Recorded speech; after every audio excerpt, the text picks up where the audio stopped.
This week on Thriving on Mission.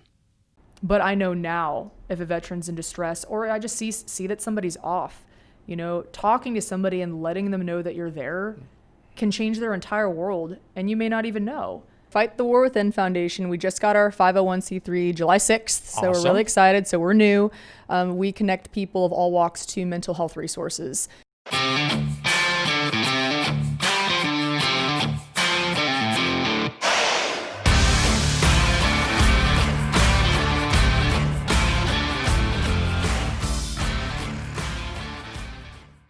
Hey everybody, we've got a great guest with us here this week. She is super, she is awesome. Just incredibly strong lady that just has an incredible story. I'm excited to have her on the show. And so just want to welcome Miranda Briggs. And how you doing, Miranda? Pretty peachy. How are you doing, Matt? Doing good. Oh boy. All right. Yes. The wonders of interviews and podcasts and things like that, huh? Oh yeah. So, and also we have another special guest too, just the viewers I'm sure can see right now. We've got Essex. Hey Essex, how are you? Say hi. All right, so that's Essex. So, and how old's Essex? 2.5. 2.5. Yeah. All right, well great. So Miranda, you are the president, CEO, founder, jack of all trades with the Fight the War Within Foundation, correct? That's right. Yeah. And can you give me just a quick, what is this foundation? Yes. So Fight the War Within Foundation. We just got our 501c3 July 6th, so Awesome. We're really excited. So we're new. We connect people of all walks to mental health resources, and we provide emergency grants when possible, but we try to connect with like-minded organizations to create a better community for people of all walks, but veterans hold a very close place in our hearts. Yeah. Awesome. And we actually got connected through a situation that actually turned out really good, thankfully. And I remember when, I met you and I think it was Amber. Mm-hmm. And again, long story for our viewers that I don't want to get into a whole lot. I mean, we could, but let me just, suffice to say is right then and there when I met you two, that you guys were just going out of your way to help somebody who's really hurting. And, and you brought over this basket of goodies. And I think there was a bag of goodies too, but it was just, some snacks, some shirts, 9-line shirts, and some awesome things. And I could just feel the love right then and there. And, and there was I'm like, who are these women? I mean, it was incredible. And again, it was just, and then as we began to learn more about your story, to know what you're doing. And because it's such a voice that needs to be heard. And it's a message that has to be told. It's a battle that we have to fight together right now. And speaking of which, we know September is National Suicide Awareness and Prevention Month, I think. And so I saw that on one of the Facebook posts from Fight the War Within, and how important that is. But so what I'd like to do is just a little bit about your background. Where'd you grow up?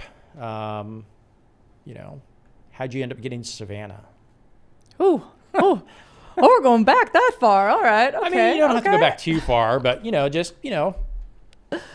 Well, I'm from outside of St. Louis, Missouri originally. I originally came down to Florida for college. Okay. And then life happened and I met this Army Ranger and I was like, and then next thing I know, I was in Savannah for a career job. So, meeting him and then finishing college, I was like, okay, it just kind of worked out that way. So Savannah's home. Gotcha. Savannah's home. How long have you been here now? Oh, geez. It's been off and on for, it's 2020. So off and on for 9 years. Gotcha. It's been a minute. Wow. That's awesome. We're staying. Yeah, exactly. People are like, where are you from? I'm like, well, I grew up in California, but we've been here since, mid 90s. So it's home. It's hard to get away from here. You leave and then you end up coming back. It's like, everybody here is just so unique, and we got a great community. Right. Definitely. And especially, we were talking a little bit early before we started recording when you first came in, but just the connections that are occurring within this community of, really of these organizations that are there to help veterans, first responders, people that are struggling. you know, the dots that are getting connected from people. And it's really exciting because you have these people that, like we were talking about with Rick and Dre, you were like, wait, how do they know each other? And now they're like old best buds, and, you know, and you had this, you know, you knew them both separately, right? Yeah. Yeah. We introduced them a while back, and then when the trailers and everything going on to Louisiana, when they linked up, it was like, oh, it's like that. Okay, cool. Yeah. That's good. That's great. That's great. You know, that's what it's all about. It's networking and connecting the dots together. Yeah. Yeah. So we, I mentioned earlier, I watched a video this morning of you when you received the Veterans United Scholarship to help with your education. And your story is just so impactful. I grabbed Stacy right away, and I was, you know, this morning she was running, she had a break, and so I grabbed her. I was like, quick, come watch this. And again, because you're, you know, Miranda, I can't say this enough, but you have such strength.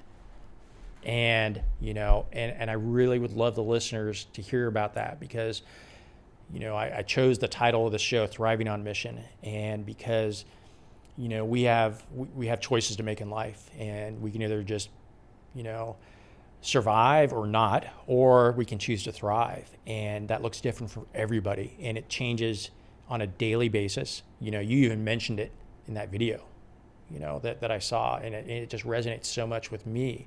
And I'd like to hear a little bit of, you know, if we could, if you know, share just what you feel comfortable with, but I'd love to hear, again, of how you got to this point today of Fight the War Within Foundation, and you know, to choose not to just survive. Yes. It's so like this timing, because we've had this planned out for a minute, but the way things have been going, it's, you know, the pieces settle as you go through your journey. And, you know, what you guys do with Thriving on Mission, like, I feel like this is the perfect time for this interview. I feel like a month ago it wouldn't have been the same. You know, I feel like now a lot of it settles, and that's really cool. It's kind of cool to see it come together. Definitely. Well, it all started with Army Ranger. It's all Garrett. So I met my husband Garrett in 2013, and we met on online dating, back when online dating wasn't creepy and all this stuff. So like we met, and I was super stranger danger about it. And he's like, oh, well, I'm out of town on work. You know, I'm a mechanic. So, you know, I'm like, well, that's good. We'll just talk for a little bit. So I was finishing fire academy and EMT school and all that. So, you know, he came back, and, you know, I gave him my cell phone number, and, you know, a couple weeks we texted, and then he's like, all right, well, let's meet up. So we did. So, you know, we had the first date, and, you know, he's this 6'7" Army Ranger. He is, you know, I didn't know that at the time. I was like, right. Oh, this guy, oh, he's great. So, you know, second date, we show up at the restaurant. He's like, I have to tell you something. I kind of lied to you. And I was like, oh, great. You're married with 5 kids and you're a drug lord. Like, great. He's like, no. Like, I am a mechanic. I am a licensed mechanic. I was with the NASCAR Institute. He was with the Lowe's pit crew. Like, then he went to work at BMW headquarters. He's like, I am a mechanic, but that's not what I do for work right now. I'm actually an Army Ranger. I just got back from Afghanistan. I was like, oh, okay. You sneaky. Okay. All right. So it was like too late. I was Gotcha. like, oh, I was already hooked. I was like, Yeah. well, I guess this is a thing, you know, because Army Rangers don't exactly have the greatest reputation around Savannah when it comes to dating. It's like, oh, the party boys. And So you already knew somewhat about Army Rangers? Oh, Okay. yeah. So Gotcha. it was, you know, that's just, Gotcha. you kind of, Yeah, you know, I'm not saying they're bad people, but, you know, they can be a little bit crazy. So it was too late, though. I was like, okay, I judged a book by cover. Shame on me. Cool. Right. So we started dating and all that. So I ended up getting picked up by City Savannah Fire Department. So that's when I made the move on up. And, you know, I was adjusting to what it was like to be with a Ranger. I mean, you know, the cycles, you know, 3 months training, you know, and it was a lot. It was stressful on Garrett. It was an adjustment for me, but my work schedule as a firefighter really we complemented each other, because we understood, like, oh, you're gone for 24 to 48 hours, depending on if you pick something up, or you're at training, you know. So it was really nice to, you know, be with somebody that was career driven but understood, you know, the demands of work and willing to have a life. So I noticed when Garrett got back from that deployment, because we had just started dating, but he was starting to show just classic symptoms that he was struggling a little bit. So I had said something to him. This was 2013. I was like, you know, you might want to get checked out. You're not sleeping a whole lot. And I didn't know this back then, But he actually did reach out for help. So he went to the night soccer station. He went to Tuttle to talk about sleeping issues. And they did ask a variety of questions, but he was given sleeping meds and was never forwarded to mental health. So that's when like the problem started. Right. And, you know, that like many, you know, veterans out there or people that are serving, he did turn to alcohol. Yeah. So that became a problem, and it progressively got worse. So it was, you know, it was kind of confusing because it caused a lot of problems in our relationship. I was, you know, a new firefighter. I was just going into the Army National Guard myself, and it was like, what's going on here? Like, this is becoming an issue. So that was a struggle. We had a lot of speed bumps with that. Garrett did have to go through ASAP with the Army, but he ended up getting a DUI on post, and that's when he got RSF'd from Ranger Regiment. So that was really hard when that happened because he had reached out for help already. Like he had been trying to get help before that DUI. And he was hurt. He got hurt overseas. He had to have a full, he tore his pec completely. So after 2 failed surgeries, he was non-deployable on a permanent profile anyways. You know, so they could have got him processed out when he was in regiment, but instead they knew he was having these issues, and then, you know, the drinking. So when he got RSF'd, they sent him to 82nd Airborne, which is like literally the worst thing in the world you can do to an Army Ranger that just got back from a combat tour, knowing they were injured, was, oh, here, you messed up. So it wasn't just Garrett. There were several guys at that time in 175 that got sent to 82nd. So you're getting messed with pretty bad. So when that happened, I couldn't move with Garrett because I was a firefighter. Like, I have benefits. I'm new. I would have to start over rookie school. It wasn't supposed to be a long time, but of course, that's not how it happened at all. So 82nd was just like, that was a pain. And that was heartbreaking to see his pride because he was so proud. I'm sure. Of what he did. You know, he was so proud to be a Ranger. So I was really proud of him because he busted butt and he got his rank back from what he lost. And he was a squad leader, and, you know, he was trying to finish out strong. But he was really hiding that he was drinking harder than he had ever been. And he was so functioning with it that I never could tell. You know, I mean, we took turns coming to see each other to keep the relationship going. And we got married while he was over there. So it was really hard when he had his second DUI. It was a major one. So it was with, it involved a family of 3, and there were serious injuries. And he was made an example in front of 82nd, just made a complete example of. And it was very confusing. You know, he was about to medically retire. I mean, he was about to come home and with his severance pay. And this DUI was about 2 weeks before he was supposed to start terminal leave. So it was very confusing. You know, it was like, what's going on? So we now know later after seeing his records that that DUI was actually a suicide attempt. He was attempting to drive off the road. Wow. But nobody ever asked those questions. Nobody ever asked. Doctors never said anything. Oh, check the box, go through ASAP. You know, he was really pushed to the side when he was actually screaming out for help. So that DUI was just, that was confusing. I took FMLA to come up to Bragg to be with him, to figure out what our next steps were to try to get him into rehab. And when I had to come back to take shifts to go back to work, Garrett went missing. He went off the grid.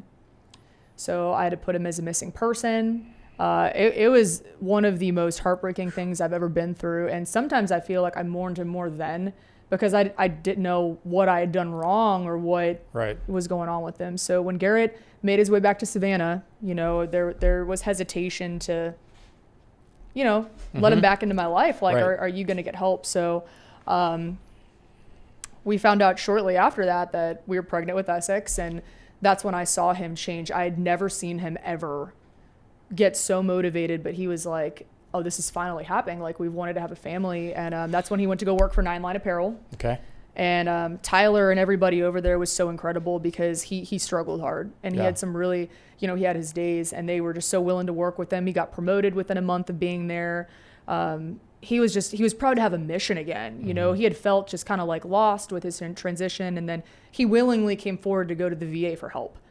And I was like freaked out, like, you want to go to the VA? Okay, all right. So he was getting seen by mental health. He was being compliant with that. He was going to his appointments. He wanted to be back on medication.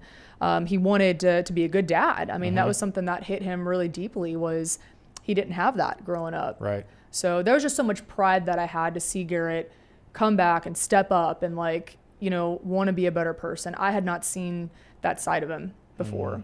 So it filled me with a lot of pride, but it hit me to see that he was trying to get help and wasn't getting the help that he needed or deserved. And as a spouse back then, I didn't know that there were questions I could have been asking, and I didn't know that there were other resources out there outside of the VA. I think as a spouse, you really think that the VA, oh, they're going to the VA, they're good, which isn't always, it's sadly not always the case. And that's why the VA exists, is to, fulfill the promise they made to service members that, hey, we're going to take care of you if you raise your right hand, especially if you go overseas, as an Army Ranger. So,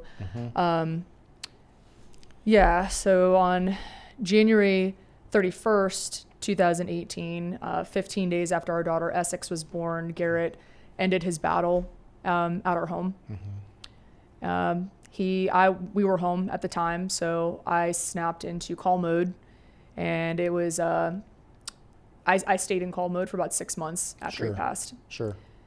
And that really changed me. There was a lot of emotions when that happened. How could you do this? We weren't set up. You didn't have life insurance secured. We just had a baby. Like, what's going on? And it didn't help. There was a lot of scrutiny from people around that don't understand suicide. A lot of service members turn their back on our family. Oh, maybe you did something wrong, or, oh, you were making it miserable, or, just people don't understand. And I hope nobody understands. I sincerely hope nobody has to go through this. Right. But it hit me in a really deep place. Yeah. So losing Garrett has changed my life. It's definitely changed the course of our daughter's life. Sure. And I know it's changed a lot of people around us. But I had to make a decision back then. I had to make the decision if I was going to stay to be with our daughter, if I was done, if I was going to tap out. And I really had to dig deep and realize, what? This isn't what he wanted for us. He wanted us to be happy. It's why he stressed out and struggled so much with things. He wanted us to have a better life, and that breaks my heart because I can't reason with him. He's not here. But we can live for him, and we can keep his memory alive. But there's so many service members here still struggling. Yeah. I mean, the way that it would hit him to hear that other service members became 22 a day, I know that he would want us to make sure it doesn't help to anybody, for anybody else to go through it. And that's hard for surviving families to talk about. I know that it's hard. So I know that by speaking, we're not just speaking for him. We're speaking for all the 22 to 26 a day that statistics are now saying, right, because of COVID, with veterans taking their lives a day. We have to be a voice for them as well. And that's really what has just, this journey has brought me to this foundation. And I truly believe that starting this has saved my life. It's breathed a new purpose into me, but it's given Garrett another point of life. Yeah. And I mean, my biggest promise to him is that his last breath is going to outlive his life. And I said that backwards. Yeah. His life is going to long outlive his last breath. Yeah. It is. And I see it with every veteran that we meet, with every organization we link up with, and just the immense amount of growth we've had so quickly. It gets emotional some days, because it's like, I wish you were here for this, Right. And I know he is in a way, but it inspires me, and it just makes me really proud of him. And the organization, I mean, and that's what's crazy, is when did the organization start? So it became an idea last fall, probably last October, November is when I first, Nine Line first had got with me to start a promo code. Okay. And the mission was totally different. I originally wanted to work with athletes to try to mental health with kids is what I really was trying to start those conversations early, because Garrett lost his mom to suicide, and I saw how much that impacted him. So being a USA swim coach, I wanted to start it towards kids. I didn't get much traction. I didn't get a whole lot of support. I was doing a small business, so I kind of got discouraged, but people around were using the promo code. So when COVID hit, I put out a Facebook post. I was like, hey, I came up with this cool logo. Does anybody want to be on a board of a nonprofit? And then it was just an outpour of people. I was like, okay, cool. Well, hey, this coronavirus thing's happened. You guys want to do some care packages? We got some money from the promo code. And that was game over. That was we didn't even know what we were doing. We're like, okay, cool. Well, we got to set a bail fund aside because we're not really a real nonprofit. So can we, who's going to bail me out? So it just, the support we got and the people that had either been with other nonprofits or just were tech savvy just came together, and it's a roller coaster. This has become the center focus of life. And I didn't think life could get busier like before this, and now I'm like, okay, I have to do this, and then I'll do this other stuff later. So it's a journey, but it keeps me going, and I can't imagine not doing it. Yeah. Yeah. It's just, I mean, again, as I was, as I watch on Facebook and I mean, there's things like happening in other states and chapters and all sorts of cool stuff and that's what, again, it's incredible because this wasn't really starting to roll until COVID. And, to everybody, and we were talking about this before the show started, but, you have some other incredible ladies that are helping you out. I've had a chance to meet a couple. Well, actually, I think I've met all of them now when we did the dinner. Yeah.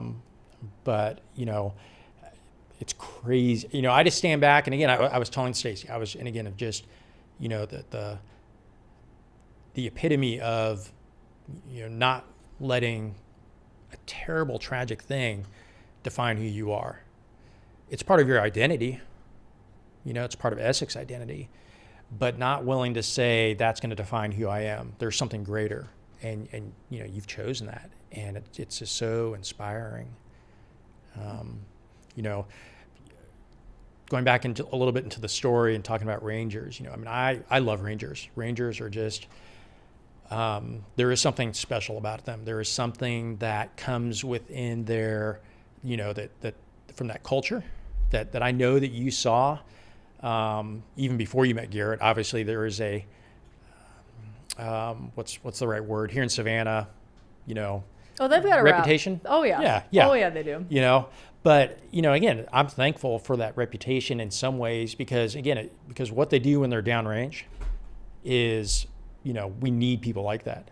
And I would always say, if I had my choice between this awesome, like in my helicopter when I was flying and I was in Afghanistan, if I had a choice between like some really high speed backpack with all these different tools and things if I got shot down somewhere or whatnot, or like an Army Ranger, I'll just take an Army Ranger because I know without a doubt that until their last breath that they're going to do what they can, everything in their power to make sure that I'm taken care of or to get the mission done.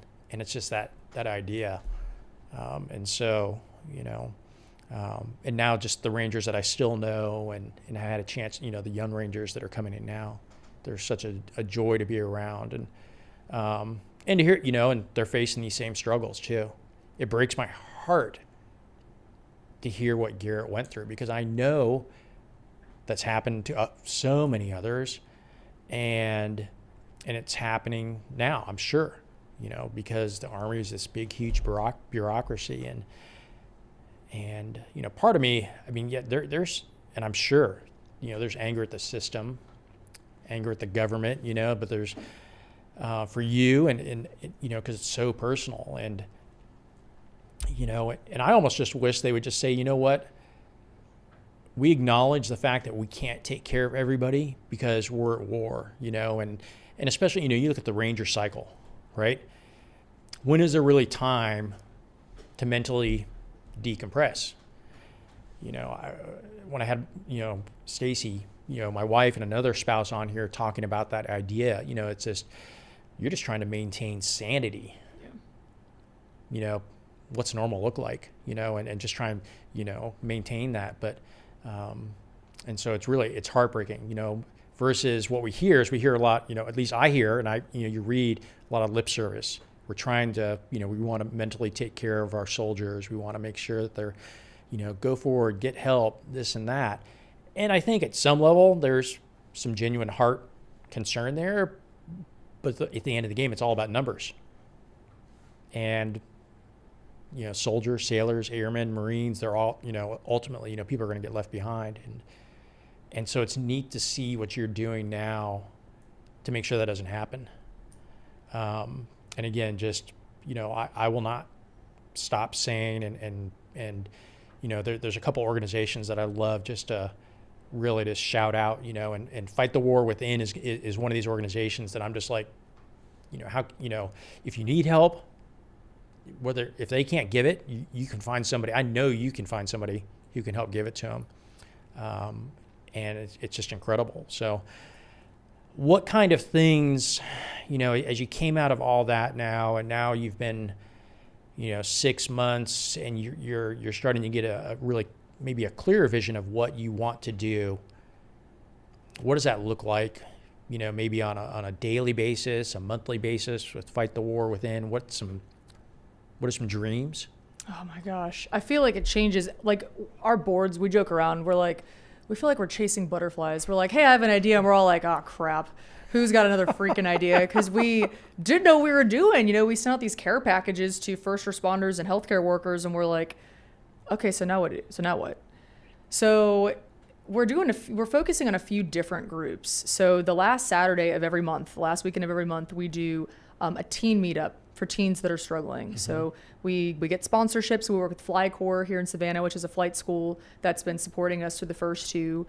And we just get teens. We get troubled teens to come together that are struggling with their own internal wars while their parents meet and do some peer support and just give them a chance to relax and have fun. So we're trying to work with other teen organizations in the area to continue those, because that's been, I think, really great. We have a grant with Veterans United Foundation, Veterans United Home Loan Savannah. Sorry, Maureen.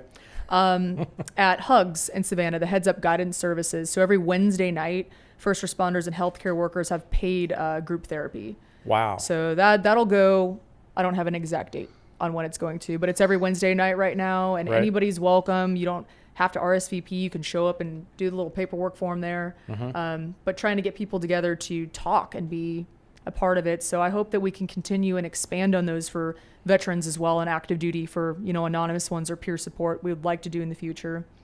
And then we do wild walks. So the last Saturday of every month, and this is where you saw on Facebook some people in other areas. One of my close friends in St. Louis was in Michigan doing some freaking treasure hunt or something, and they all wore their Fight the War with it. We're like, go for it, whatever. So we just get people together in any of the programs, anybody. It's free. We get sponsors to pay for snacks. One of our biggest partners is 22 Sierra Coffee Company. They're incredible. We love them. They now give us 10% of all their profits. They made a coffee in memory of Garrett. It's called Garrett's Blend. So they've I can't tell you how much they've taken care of us, but they help support those. So we're able to get snacks and stuff to our walkers and get people out. So we love it. And that's kind of where we were. We're like, okay, don't take on anything else. Like, this is it. But then we're like, okay, we have to, it has to be something bigger. So we were going to the Veterans Council meeting here in Savannah. We started going to some VFW posts and just listening, just kind of showing up. We're definitely the elephants in the room. Nobody wants to talk about mental health, and a lot of, different generations of veterans feel a certain way, and that's just the stigma. That's where it's at. That's the reality. So that was when the call sign for me was with Dre. The call sign for me was seeing everybody's reaction in these organizations when a veteran is in need, and how that's a personal issue kind of mentality. And that was the call sign. If there's a call sign, that was it. Okay, cool. We have to be the ones to talk about this, but we have to be the glue. Somebody has to bring these groups together to be able to talk about this, to have those difficult conversations. This is where we have to lead. So through that, we were linked up with Armed Forces Mission. So this is Lou Kuhn. He's a lieutenant commander in the Army Reserves. He and his wife run this program, and it teaches suicide intervention. He also has a doctorate in counseling. So this course is incredible. It's called the Intervene Challenge, but it teaches you how to ask the hardest question you're ever going to ask in your life, besides will you marry me or will you divorce me or whatever. But are you thinking about hurting yourself? Are you thinking about taking your life? And taking the course, I didn't know if I was going to be able to handle it. But we ended up going to get licensed or certified to be instructors in it. So Fight the War Within is now a training hub of this course. Wow. And we're trying to get in with the active duty side and with the VA as well. So we'll be at Fort Gordon doing a ruck march with an Air Guard intel unit. We're hoping to link up with them to teach this course to them. We also just got in contact with the VA in Fayetteville about hopefully working with them and their mental health providers that need to take courses like this for continuing education credits. Right. So if we can link those up, and someday hopefully do that with service members in Savannah, with VFWs and American Legions and chaplains and different things, I know that it could save a life. I know that it can. And I don't think that everything happens for a reason, because you can't justify suicide, and you can't tell that to somebody that's lost someone to suicide. Right. And we'll never know. I never asked Garrett that question. because I had no idea that's what he was struggling with. I had no idea. But I know now if a veteran's in distress, or I just see that somebody's off, talking to somebody and letting them know that you're there can change their entire world, and you may not even know. I mean, you don't know what people are going through. So yeah, I feel like that's kind of become a huge refocus of our mission is we need to get the word out about this. It's a 3 or a 5 hour course. It doesn't take up a whole day. You take it, you can be more confident, but if you're the only one that maybe somebody's opening up to, or you're seeing little signs of them being off, you could save a life. And I think everybody should have that education, whether you're going to go join a VFW or be a part of something or not. I really think our transitioning service members, especially those that are in special forces, need to be getting this education. Yeah, it's sort of like getting CPR certified. It should just be sort of a why aren't you? Or because it's fairly simple, like you said, it's a few hours. It's like it said, it could definitely save a life. And yeah, without a doubt, you're right. That is one of the hardest questions to ask somebody, because you're like, it's just not natural. And well, that's exciting. I'm excited. I know that there was training here last month, right, in Savannah. I would love to get plugged into that as well in the future, because, you're right. We have to do something, and that doesn't necessarily mean. I like the way you're talking about this, because big programs and giving out care packages. Those are awesome because it shows people that they're loved, or taking care of those things. But there is another part of this too. There has to be a very personal relationship accountability factor to that. And again, we don't know who that person's going to be. You might have only interact with somebody for 5 minutes, but again, you're right. You could save their life, or it could be a lifelong friend, a family member, anything like that. I think the big thing we've learned too, and especially from looking at Garrett's records now, is that at least in the state of Georgia, and there's other states, mental health care providers have an immense amount of liability on them. So they're in Georgia, you can get 1013'd if you say you're having suicidal thoughts. So you can get put into a mental health hospital for a 72-hour hold, forcibly, whether you want to go or not, if you're saying you're having those thoughts. So there are mental health providers that if you say something, they're like, oh, forget it. We keep hearing stories for why people don't come forward, or they're not honest about that. But one thing we've learned from this course is that the human brain processes things. The way our mind works, we have tens of thousands of thoughts a day. Doesn't mean you're going to act on it. You'd probably kill somebody if you acted on every little thought you had, Right. So when you have a thought, you have to process it. That's why we have to sleep, not just for our health, but for our mental health, to dream, to get things out of your system. So if someone's having thoughts of suicide, it's a fallacy to think that, oh, you're putting an idea in your head or you're making them think more about it. You're actually helping them, because by talking about it and getting it out of their system, they're starting to take away the reality versus the what's in my head. It's like, oh, what am I talking about? It's going to make them realize, it can actually help somebody to talk about it. So as unnatural as it's felt in the past, and kind of how our society has molded, suicide to be, more people think about it than any of us know. More people struggle a day with this than we know. And just to say it out loud, by telling our stories, you can make somebody else realize, hey, I'm not alone. Yeah. I'm not by myself, going through this, and it's okay to talk about it. So I really hope that mental health providers as well can get some of this information and realize how much they can impact people, because, if a person gets 1013 one time for saying they have thoughts, they may never say it again. Right. Because, I'm sure that's not a pleasant experience either when you get forcibly, basically, put into a hospital or something like that for 72 hours. And so why would you say something again, even if it's true? And the one thing we learned too is there's a difference. If the person's not in imminent danger to themselves or anybody else, Yeah. They're not armed, they haven't taken a bunch of pills, they just want to talk. They're not in danger. They should be able to talk about it. Now, of course, there's extreme cases. Of course, there's cases where it's necessary, but more than not, it's the person needs to talk, and let's get them linked up. There's some great hotlines out there that you can call. I called several, throughout, the first year and a half after Garrett passed, just to have somebody to talk to, just to be like, Yeah. hey, I just need to talk right now. And there's no shame in that. There's so many people that care and that have a heart for this. So many people that have lost somebody or struggled themselves. It's like hearing the same story over and over. Oh, somebody has it worse than me, or they downgrade their service and what they did for this nation, or just not feeling like it's that bad, or being ashamed. Yeah. Or feeling like they're a protector. They want to protect their family. They don't want them to see that dark side. They want to be that hero that everybody sees them as.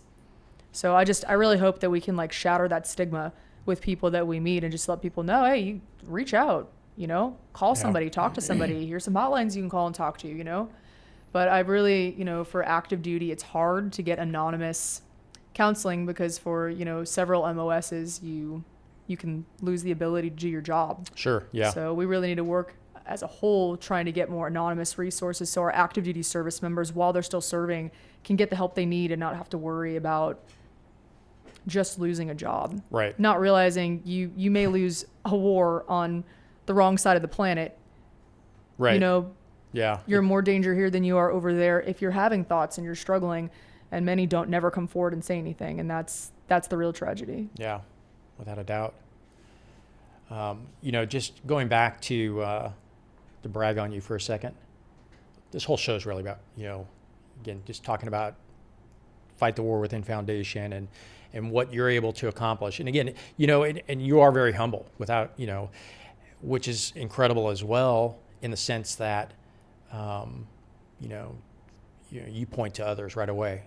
These people have been able to come alongside of you and to help you. You point to Garrett, you point to these people, but at the same time, you're the one now, though, that people can point to you now. And, and it was a little thing. One of our first interactions after we met, I think it was the following week, you had sent me a text because the situation we were dealing with was getting pretty stressful. And I was really getting, and there was just lots of things bubbling up from my past and having to deal, and I was really struggling. And you texted me and you said something to the effect of like, hey, if you need to tap out, it's okay. And I was like, and I was just like, who is this woman? Because just all those emotions of having to deal with it. But the fact that, again, you were there even just to help me, helping somebody else. And again, it meant so much because you were willing to, and again, just engage. We didn't know each other from Adam, right? But at the same time, you sent a text that was just, that was one of empathy, that was one of care, that, hey, if you need to step back from the situation, it's okay. We've got, we'll make sure that it's taken care of. And again, that was just appreciated so much because, again, so many people aren't willing to take that step into somebody else's issues, problems, because it's messy, it's dirty, it's not fun.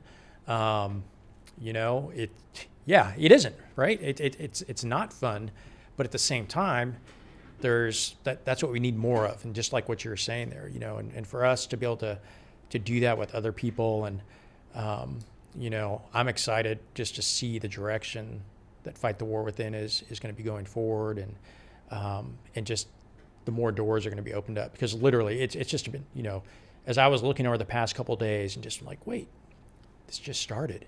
And, so it's absolutely incredible.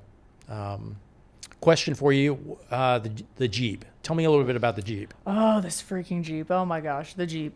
So Garrett was a mechanic by trade. Right. Total gearhead. I mean, Lowe's pit crew at the Charlotte Speedway, BMW headquarters in San Francisco, just had a BMW tattoo on his arm. I mean, that's total gearhead. Yep. Total. So he had a Trans Am. That was like his baby. So after his second DUI, had to get rid of the Trans Am. He ended up getting a little Jeep. He was like, all right, cool, I have a Jeep. He wanted Essex to have a cool car when she got older. I'm like, well, you're dumb, because now this little girl in Georgia is going to have this totally done up Jeep and all the boys are going to be running after her. He's like, no, she can drive over him. I'm like, cool, whatever. Whatever you want to tell yourself, that's fine. So this thing was just ugly. It was horrible. He put, I think, all of his paychecks from 9line into this Jeep. Like, he did a 3-inch lift in our apartment complex parking lot with some Humvee jacks he acquired. acquired sticky fingers. Acquired, yes. Like by himself without all his tools. Like he put the K-bar lights, the rack, the CBR radio, had to get a carburetor head soldered, like welded, whatever, it was cracked. Like so much into this Jeep, and it was just ugly, just dying ugly. The tires couldn't even hold air. So when Garrett passed, I was like, what am I going to do? You know, like I have to, you know, I was trying to get this Jeep done, and I didn't realize it at the time, but it's like the Jeep was this perfect metaphor of Garrett. It was like all this energy and this work and this love and this commitment, and like he had put into this, having this vision, and then didn't finish it. And it ate at me. So I resigned from the fire department a few months after Garrett passed. I wasn't able to go back. I went to one shift. There was a suicide call that day, and I couldn't go. I turned my badge in. I just said, I can't do this. And I ended up cashing out my fire department retirement to finish the Jeep, and it did not get me very far. So I stayed with a friend for a little bit. It was really hard for me to be around it. It had all his Ranger stuff. It had his Tambourine where he left it. It was hard for me to be around it. So I got it back. And then Garrett's good friend, Rick Murillo, I was like, you know what? Why am I paying full price for this stupid hunk of junk? It's like killing me. So Rick reached out to True Patriot Inc., which is a a Jeep nonprofit up in Fayetteville, North Carolina, in that area. And the president called me one night and was asking me all kinds of questions, specific questions about the Jeep. And I'm thinking, oh, this guy's going to try to find me like a military discount. Cool. Next thing I know, two guys, a truck and a trailer, come down from North Carolina. They're like, we're taking the Jeep back. I'm like, what do you mean you're taking the Jeep back? They're like, yeah, it's ours now. So they had it for about a month. Mm-hmm. And Rick puts on a Man 22 run every year. So it's a suicide awareness run. They raise money to give to nonprofits for mental health. They told me the Jeep wasn't done. They were like, oh yeah, stuff keeps breaking. I'm like, oh, that's basically what this freaking XJ was. It's a 2001 XJ, just hunk of junk. The heap, we called it. And they surprised me at the procession that started at the dealership. They had finished the Jeep. So it went from being super ugly to super awesome. It was a black, and it was a really ugly black because he had sanded the entire front of it off to prepare to put bed liner. I mean, he had taken a Sawzall and buzzed off the freaking fender flares because he thought he was going to put 35s. It looked so bad. So they painted it this beautiful blue. They put Fight the War Within Foundation decals on it. They did a custom memorial box that's also a donation box with his jump boots. So, and he's a size 14, so that was really crazy how big it had to be. Right. They did a custom system in the back that we can put coffee if we're selling it, our shirts, information that we have. So they tinted the windows. I mean, it was like just incredible to see it. So sadly, the radiator blew up the day after I got it back. Oh no. So it's back at Dorsey's Tire and Auto. Hey, Gary, customer for life. So we're trying to figure out, I'm like, this stupid Jeep. But you know what? I wasn't allowed to drive it because it wasn't safe and it wasn't ready. So Garrett, I get it. The Jeep's not done yet. I'll stop driving it until it's done. So gotcha. I got to get with Gary and figure out what we're going to do, but okay. It's going to get done eventually. Right. He has the transfer casing. He was ready to convert it to 4-wheel drive. So yeah. There's a vision, but it's kind of making me laugh because it's like it never really was done. You know, life's never really done. There's always something that's going to happen. So at least it's broken and it's pretty now. Like we're making progress, but right. I'm not in like a super rush, but I hope that someday it's running and I'm not going to die while driving it, and we can bring it to events and places we go sure. and link up with these Jeep groups. And, you know, Garrett's vision was to take it off-roading. So that'd be pretty cool if we could do that someday. That's awesome. One day at a time. So maybe someday it'll be done. Exactly. One day at a time. Yeah. I mean, you already have enough on your plate, I think. And you'll probably get more when you have your next board meeting and somebody has a new idea. Yeah, we skipped our board meeting this week. We were supposed to have one, and we're like, guys, I can't. Like, we were just busy, so. Gotcha. Yeah. What would you say? Well, and hey, just floor's yours. Anything you want to say, you know, to somebody, you know, it can be to, I mean, vets listen to this, active duty, family members, civilians, you know.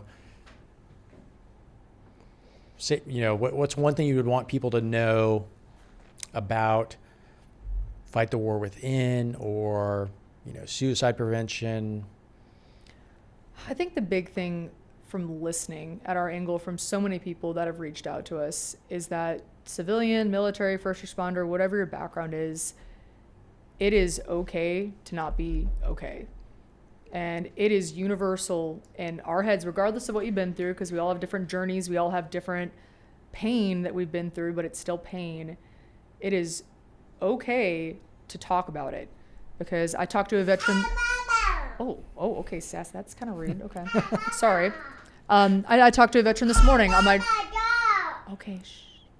I talked to a veteran this morning on the drive here that felt guilty about reaching out for VA benefits and upgrades because they knew that other veterans had it worse or served more or did other things. And I told him, I hear this almost every day in a different way, different words from people, but don't ever feel guilty or don't ever feel bad, and don't compare yourself to other people, because we all have journeys and we've all been through things. You know, the point is that we define how we're going to be happy and how we're going to push past whatever we're going through. And if you can't find somebody with the exact same thing you've been through, you can unite with anybody that's been through pain, because none of us live a perfect life with the white picket fence. I mean, we all have been through things. But kind of being able to take a step back from the woods. You can't see the forest for the trees when you're in the middle of it, but, you know, realize that it's universal, and that's how we create a family. And I tell people that all the time now. You know, I tell people all the time now, we love you. We always do that. You know, you're part of a family. If you're going through something and you feel like you're alone, you feel like you don't have support, you do, you know? You have to reach out to be a part of it. Yeah. That's awesome. That idea of the family and, you know, you're right. Comparison is, that's such an enemy. It is such an enemy because, and again, I've probably done it myself. I've compared. I know I've got friends that compare, you know, and again, of like, well, gosh, I really don't want to make a fuss, or, you know, I know they've got it worse. So, and when I've had a chance sometimes to get vets together, or even when I've shared my story as well, I'm like, hey, look, just because, you know, my story is this, and I was doing this, you know, helicopters and Night Stalkers and all this stuff, you know, that doesn't take anything away from, like you said, the civilian or the firefighter or the police officer who maybe it was a car accident, maybe it was sexual abuse, maybe it, you know, if we keep trying to compare and saying, well, you know, I'm not as bad off as they were, so I'm not going to ask for help, you know, there's no help in that. That's not helping anybody. And it's probably, you know, and it's a help to me when somebody comes to me and says, you know, and wants to share their story, because it's an encouragement to me, you know, regardless of where they were at or what the problems were. And so I think, you know, that idea that, you know, quit comparing. I love that. I love that. If people want to get in contact with you, how could they do that? Yeah, so we have an excellent girl that runs all of our social media and marketing. So Amber McLam runs that. So if you need help or to talk or anything, you can reach out through our Instagram or our Facebook, Fight the War Within Foundation. So you'll find us on there. You can also shoot us an email. My email is miranda@fightthewarwithin.org. So MIRANDA @fightthewarwithin.org. So do that. It's linked to my phone, so I'll get it. And we can at least figure something out to you. I mean, we at least know if we can get a little bit of background of what's going on, we can link you up. And for mental health resources, regardless of your discharge status, that's a big one that we tell service members.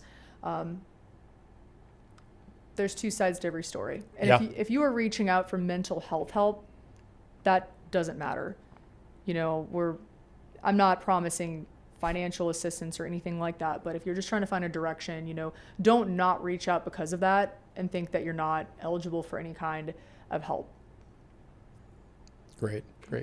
Well, thank you so much for being here this morning, Miranda. And again, it's just, my prayers with this show is, and again, just to get the word out, let's get more people aware of, what's going on around us right now with suicide and how to prevent it. You know, I would love to see, as much as possible, and maybe we can have some people volunteer or, as a 501c3, I know that means you need funding as well. And so, let's see if we can get some of that as well for the foundation. But it's an, I say this, and again, I say it, it's been such a huge honor to have you here, without a doubt. And, the legacy of Garrett of being a Ranger, it's there. Rangers lead the way. And I would, you even, you also have that same qualities and characteristics of a Night Stalker. Night Stalkers don't quit. And, and so, and again, I'm excited that we've had a chance to get to know each other, and again, for what the future holds as we try and help others. So thanks, Miranda. Thank you for having me. This is awesome. I appreciate you. Yep. So until next week, we'll have another awesome guest, and just looking forward to it then. So Essex, you want to say bye? You want to say bye to the camera? Bye-bye. Bye-bye. Blow kisses? Blow kisses? No? Oh, there you go. Bye-bye, Essex. Bye-bye. Awesome.